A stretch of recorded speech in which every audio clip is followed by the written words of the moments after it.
దేవదానవులు ఎంతో శ్రద్ధతో క్షీరసాగరాన్ని మథించడం వలన తొలుత హాలాహలం వచ్చింది. దానిని పానం చేసి శివుడు సకల లోకాలను రక్షించాడు. తరువాత సురభిగోవు సాగరమథన ఫలంగా వచ్చింది. దానిని ఋషులు స్వీకరించారు.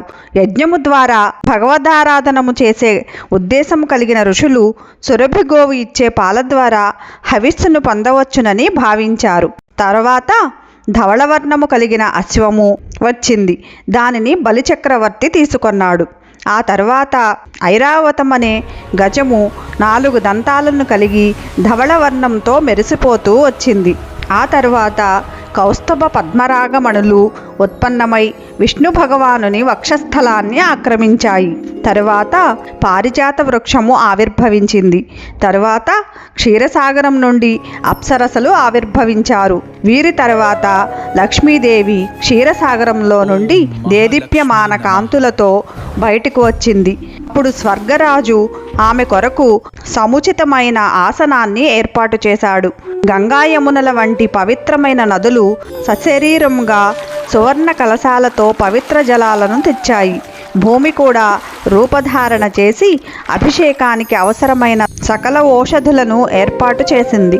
గోవులు పంచగవ్యాలను ఏర్పాటు చేశాయి. ఋషులు వేదమంత్రోచ్చారణతో లక్ష్మీదేవికి అభిషేక కార్యక్రమాన్ని నిర్వహించారు. మృదంగ తాళాది వాద్యాలు శంఖాలు మ్రోగించబడ్డాయి.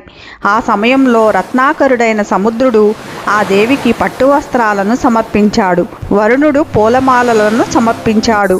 విశ్వకర్మ నానా రకాలైన ఆభరణాలను సమర్పించగా సరస్వతీదేవి ఒక హారాన్ని సమర్పించింది. బ్రహ్మదేవుడు ఒక పద్మాన్ని బహూకరించాడు. నాగలోకవాసులు కుండలాలను సమర్పించారు. అప్పుడు దివ్య సౌందర్యవతి అయిన లక్ష్మీదేవి తనకు ఇచ్చిన కమలహారాన్ని పట్టుకొని దేవదేవుని మెడలో వేసి పక్కనే సిగ్గుతో తలవంచి నిలబడింది.